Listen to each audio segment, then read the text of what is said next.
یہ کاروباری لحاظ سے، جغرافی لحاظ سے، دیگر بہت ساری وجوہات کے تحت اس شہر کو مرکزیت حاصل تھی۔ اور آج ہم جانیں گے کہ اس شہر کے اندر جو کلیسیا موجود تھی، یسوع مسیح ناصری کا ان کے لیے کیا پیغام ہے۔ اور میں یہ بھی بتاتا چلوں کہ جیسا ہم نے پہلے دو ابواب کا بڑی تفصیل کے ساتھ لفظ بلفظ مطالعہ کیا اور جانا اور سیکھا، اور ہم نے سابقہ 4 کلیسیاؤں کے تعلق سے بڑی تفصیل کے ساتھ سیکھا، تو یہ کلیسیا بھی اسی طرح ان کلیسیوں میں سے ایک ہے جو کسی زمانہ میں ایشیا کوچک، جسے ہم مائنر ایشیا کہتے ہیں، جو آج ترکی ہے، ان 7 کلیسیوں میں یہ بھی شامل تھی۔ باب کے شروع میں ہم نے دیکھا تھا کہ سونے کے ساتھ چراغ دانوں کے ساتھ کلیسیاؤں کو تشبیہ دی گئی ہے، اور ایک آدم زاد سا وہ کلیسیا میں پھر رہا تھا، اور وہ کلیسیاؤں کا باقاعدہ طور پر جائزہ لے رہا تھا۔ اگرچہ کلیسیائیں اس بات سے ناواقف تھیں، نہیں جانتی تھیں، لیکن جو دلوں کے بھید جاننے والا ہے وہ بخوبی جانتا تھا کلیسیوں میں کیا ہو رہا ہے۔ جو اس کا جنرل انٹروڈکشن ہے، جو ہم نے ایک جامع تعارف اس کلیسیا کا سیکھا، اس میں ہم نے جانا تھا کہ یہ وہ کلیسیا ہے جس میں کسی قسم کی بت پرستی کا کوئی تذکرہ نہیں ہے، کوئی پرسیکیوشن نہیں ہے، اظہار ثانی نہیں ہے، نہ یہاں پہ ایزیبل موجود ہے، نہ نکولیوں کی تعلیم یہاں پہ موجود ہے، نہ یہاں پہ بالام کی کوئی تعلیم موجود ہے، اور یہ کلیسیا ان قباحتوں سے جو ہے وہ بالکل فری ہے، یہاں پہ کوئی ایسی پرابلم نہیں ہے۔ لیکن ان کی روحانی کنڈیشن کیسی ہے؟ وہ تو اپنے آپ کو درست ہی گردانتے تھے، لیکن جو دلوں اور گردوں کو جانچنے والا ہے، جو علیم کل ہے، بصیر کل ہے، سمیع کل ہے، جو کل علوم رکھتا ہے، وہ ایک ایک فرد کو بخوبی جانتا ہے۔ چونکہ ہمارا پیارا نجات دہندہ یسوع مسیح ناصری وہ ذات الہی سے منسلک ہے، اور تثلیث کا دوسرا اقنوم ہے، اور وہ خدا ہے۔ یوحنا کی انجیل بتاتی ہے کہ ابتدا میں کلام تھا، اور کلام خدا کے ساتھ تھا، اور کلام ہی خدا تھا۔ اور خدا کی صفات میں ہم علیم کل ہونے کے بارے میں بخوبی جانتے ہیں۔ زبور نویس زبور 139 میں با آواز بلند کہتا ہے کہ آسمان پر میں چڑھ جاؤں تو وہاں پر تو ہے، سمندر میں چلا جاؤں وہاں پر تو ہے، پاتال میں چلا جاؤں وہاں تو ہے۔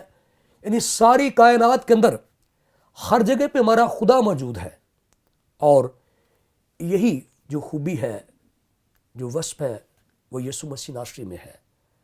تو کلیسیا اپنے کاموں میں مشغول ہے، سرگرمیوں میں مشغول ہے، لیکن جو سونے کے ساتھ چراغ دانوں میں پھرتا ہے وہ کلیسیا کی صورتحال سے واقف ہے۔ وہ کہتا ہے جس کے پاس خدا کی 7 روحیں ہیں اور 7 ستارے ہیں، وہ یہ فرماتا ہے کہ میں تیرے کاموں کو جانتا ہوں کہ تو زندہ کہلاتا ہے اور ہے مردہ۔ یہ کس کے پاس خدا کی 7 روحیں ہیں؟ ناظرین، آپ کو یاد ہوگا کہ میں نے اس کتاب کے شروع میں بتایا تھا کہ مکاشفہ کی کتاب کے اندر بہت سارے استارے، یعنی کنایاتن، اشاروں میں بات کی گئی ہے۔ آج کی زبان میں کوڈ ہم لفظ استعمال کرتے ہیں، تو کوڈز استعمال کیے گئے ہیں، اور ان میں جو عدد ہیں جیسے 7 ہے، 12 ہے، 24 ہے، تو اس سے مراد تعداد نہیں ہوتی، اس کا ایک خاص مطلب یا معنی ہوتا ہے۔ تو مکاشفہ کی کتاب کے اندر 7 کا جو عدد ہے وہ کاملیت کی طرف اشارہ کرتا ہے۔ تو ہم نے سیکھا تھا کہ یسایہ نبی کے صحیفے کے اندر غالباً 11ویں باب کے اندر ہمیں ملتا ہے کہ اس پر یعنی مسیح یسوع پر جو خدا کا ممسو ہے اس کے اوپر 7 روحوں کا مسا جو ہے بتایا گیا ہے. تو یہ 7 روحیں کوئی فرق ڈیفرنٹ قسم کی روحیں نہیں ہیں. اصل میں یہ کاملیت کی طرف اشارہ ہے کہ وہ خداوند کے پاک روح سے معمور ہوگا. اس کے جس کے پاس خدا کی 7 روحیں ہیں یعنی وہ خدا کا ممسو ہے، مسایا ہے. یہ لقب یہ کسی کو بھی حاصل نہیں. یہ درجہ کسی نبی کو، رسول کو، پیغمبر کو حاصل نہیں. آپ کتاب مقدس کا مطالعہ کر کے دیکھ لیں، ہر نبی کے تعلق سے روح کے مسیح کا تو تذکرہ ملتا ہے، لیکن جس کے پاس 7 روحیں ہیں وہ یسوع ناصری ہے. اور یہ خداوند یسوع مسیح کی کاملیت کی طرف، الوہیت کی طرف یہ ایک ناقابل تردید زبردست اشارہ ہے جس کو کسی بھی قیمت پہ رد نہیں کیا جا سکتا. گو مخالفین، ناقدین، کرٹک جتنا مرضی یسوع مسیح کے خلاف بولے، اعتراضات کریں، سوال اٹھائیں کہ یسوع مسیح خدا نہیں ہے، لیکن کتاب مقدس اعلانیہ یہ بات ثابت کر رہی کہ جس کے پاس خدا کی 7 روحیں ہیں اور 7 ستارے ہیں. اور میں نے یہ بھی بتایا تھا کہ 7 ستاروں سے مراد یہاں پہ خدا ملدین ہے. ہم نے تفصیلاً یہ بات شروع میں سیکھی تھی جب ہم نے کلیسیاؤں کا تذکرہ کیا، تو غالباً افسس کی کلیسیا میں جب یسوع مسیح اپنا پیغام پہنچاتا ہے تو وہاں پہ اس طرح کا تذکرہ ملتا ہے جس کے پاس 7 ستارے ہیں. تو 7 ستارے جو ہیں یہ خدا ملدین کی طرف اشارہ ہے. قدیم زمانے میں جو راستہ دکھانے والی سب سے بڑی چیز تھی، اعلیٰ کار تھا، وہ ستارے ہوا کرتے تھے. لوگ ستاروں سے راستوں کا تعین کرتے تھے. اس زمانے میں میپ اور دنیا کے نقشے کو پوری طرح جاننا بڑا مشکل تھا، تو لوگ راست ستاروں کو دیکھ کر جو ہے وہ آگے بڑھتے تھے. اور ہم جانتے ہیں کہ جب مجوسی جو مختلف جگہوں سے یا ممالک سے یسوع مسیح کو سیدھا کرنے آئے تو ستارے کی رہنمائی میں آئے. تو یہاں پہ ستاروں سے جو مراد ہے وہ خدا ملدین ہے، خدا کے خادم، بھولے اور بٹکے اور گمراہ اور تباہ شدہ لوگوں کو خداوند کی راہ دکھاتے ہیں. یسوع مسیح جو ہے وہ نور ہے اور وہ حقیقی نور ہے، اور ہم عکسی نور ہیں جو خدا کے خدام ہیں. ہم سے یسوع مسیح کا جو روشن چہرہ ہے وہ منعکس ہوتا ہے. تو لوگ ہمیں دیکھ کر خداوند کی راہوں پہ چلتے ہیں. تو 7 کلیسیوں کے 7 ستاروں سے مراد یہاں پہ وہ خدا ملدین ہے جو ان کلیسیوں کو لیڈ کر رہے تھے، رہنمائی کر رہے تھے. میرا اور آپ کا جو منصب ہے، جو خدا کے خادم ہے، وہ دنیا کی نگاہ میں خواہ اس کی کوئی وقت ہو یا نہ ہو، لیکن بادشاہوں کا بادشاہ اور خداوندوں کا خدا ہمیں ستاروں کے نام سے پکارتا ہے. اور یہ میرے لیے، آپ کے لیے بہت بڑا اعزاز ہے. آگے لکھا ہے، وہ یہ فرماتا ہے، کوئی پاسٹر نہیں فرماتا، کوئی ڈینومینیشن نہیں فرماتی، کوئی تنظیم یہ بات نہیں کہہ رہی، کوئی گروپ یہ بات نہیں کہہ رہا. یہ یوحنا کا کلام نہیں ہے، یہ پطرس کا کلام نہیں ہے، یہ متی کا کلام نہیں ہے، یہ لوکا کا کلام نہیں ہے، یہ رسلا کا کلام نہیں ہے. وہ صرف میڈیم ہے، ایک ذریعہ ہے. یہ کلام جو ہے وہ یسوع ناصری کا ہے. میں نے کچھ ناقدین کو سنا جو اعتراض کرتے ہیں، وہ کہتے ہیں جی دیکھیں یہ جو اناجیل ہیں یہ تو انسانوں کے نام پہ لکھی ہوئی ہیں، تو بھلا یہ خدا کا کلام کیسے ہو سکتا ہے؟ بھائی خدا جو ہے وہ تمام لوگوں سے ڈائریکٹ کلام نہیں کر سکتا. خدا کوئی نہ کوئی میڈیٹر ڈھونڈتا ہے، کوئی درمیانی ڈھونڈتا ہے، کوئی واسطہ ڈھونڈتا ہے، وہ کوئی میڈیم ڈھونڈتا ہے کہ میں کس کے ذریعے سے کلام کروں. تو مجھے سمجھ نہیں آتی کہ ناقدین کو یہ سمجھ نہیں آتی کہ قدیم زمانہ میں جو انبیاء حضرات تھے وہ خدا کے کلام کو امتوں اور قوموں تک پہنچایا کرتے تھے. اور وہ یہ فرماتے تھے خداون خدا یوں فرماتا ہے. اگر آپ عہد عتیق کا مطالعہ کریں تو یہ بڑا ہی معروف قسم کا جملہ آپ کو ملے گا، خداون خدا یوں فرماتا ہے. اور وہ خدا کا کلام جو ہے اپنی امت اور قوم تک لے کر جایا کرتے تھے. تو وہ کتابیں انہی کے نام پہ جو ہیں رقم ہے، بہت ساری کتابیں انہی انبیاء اور مقدسوں کے نام کے اوپر جو ہے وہ لکھی گئی ہیں.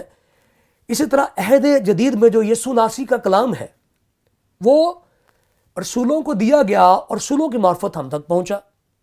تو اس طرح سے یہاں پر اس کلام کو جو میں آپ کے ساتھ شیئر کر رہا ہوں، اس کی تصدیق جو ہے وہ یسوع ناصری کرنے کے وہ یعنی یسوع مسیح فرماتا ہے. یہ میرا کلام نہیں، میرے اجداد کا کلام نہیں، یہ کسی ڈینومینیشن کا کلام نہیں، کسی تنظیم کا کلام نہیں، کسی مشن کا کلام نہیں، کسی پاسٹر کا کلام نہیں، کسی مبشر کا کلام نہیں.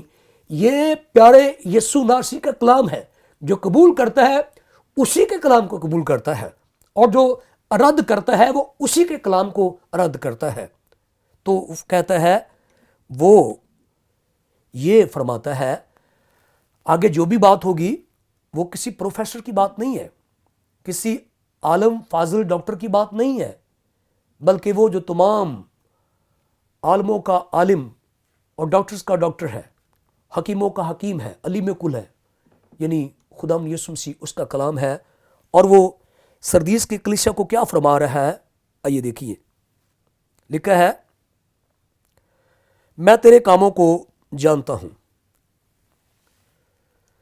ناظرین، ابھی جیسے میں نے تھوڑی دیر پہلے یہ بات آپ سے شیئر کی کہ زندگی میں کتنی ہی بار میں اور آپ اس غلط فہمی کا شکار ہوتے ہیں کہ جو کچھ میں کر رہا ہوں وہ میرے علاوہ اور کوئی بھی نہیں جانتا.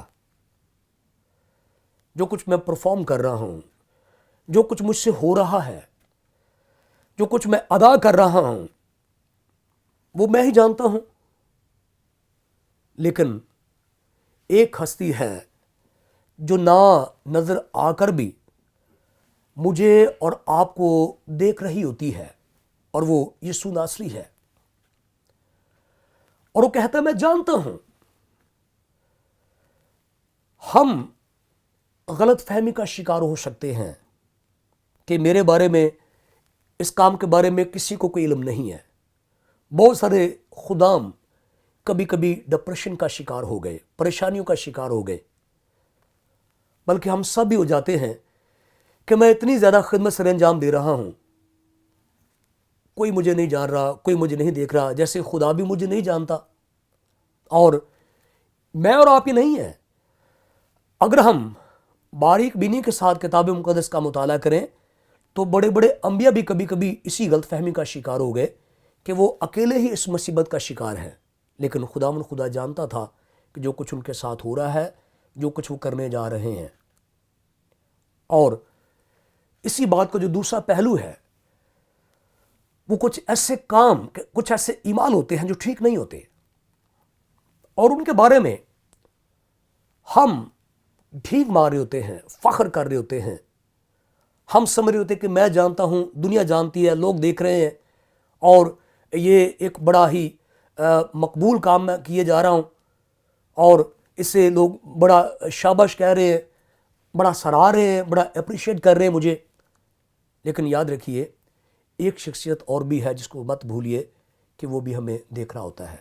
ہمارے اچھے اور برے دونوں اعمال کو پوری طرح سے وہ جان رہا ہوتا ہے، دیکھ رہا ہوتا ہے. کتاب مقدس میں چونکہ بہت سارے واقعات ہیں اور میں سب کو بیان نہیں کر سکتا، میں صرف اشارہ کر دیتا ہوں.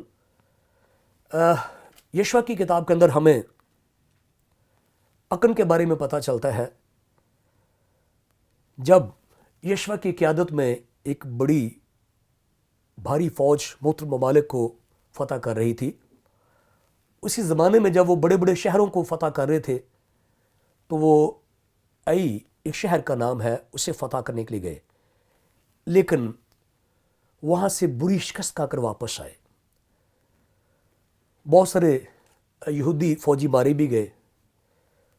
یشوع اس بات پہ حیران تھا کہ ہم نے بڑے بڑے شہروں کو شکست دی ہے، یہی تو چھوٹا سا شہر ہے، بھلا اس میں تو شکست کا کوئی تک ہی نہیں بنتا، کوئی جواز ہی پیدا نہیں ہوتا۔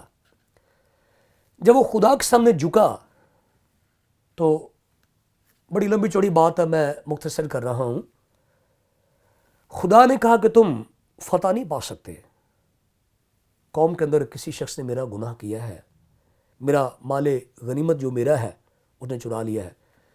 تو ساری کہانی یشوع کی کتاب کے اندر ہمیں مل جاتی ہے۔ جب پوری تحقیقات کی گئی تو اکن نامی ایک ایسا شخص نکلا جس نے خدا کا مال، یعنی جنگ سے جو مال چرایا جاتا تھا وہ خدا کو دینا ہوتا تھا، لیکن اس نے اپنے ڈیرے پہ چھپا دیا۔ تو کم از کم بھی ان کی تعداد اب 20 لاکھ تو کہہ سکتے ہیں، اس سے ابا بھی ہو سکتی ہے، زیادہ ہی ہو سکتی ہے، چلو ہم 20 لاکھ فرض کر لیتے ہیں کہ یہ 20 لاکھ لوگ تھے۔ اب میں اور آپ کسی اپنے ساتھ بیٹھے ہوئے شخص کو نہیں جانتے کس کے دل میں کیا چل رہا ہے۔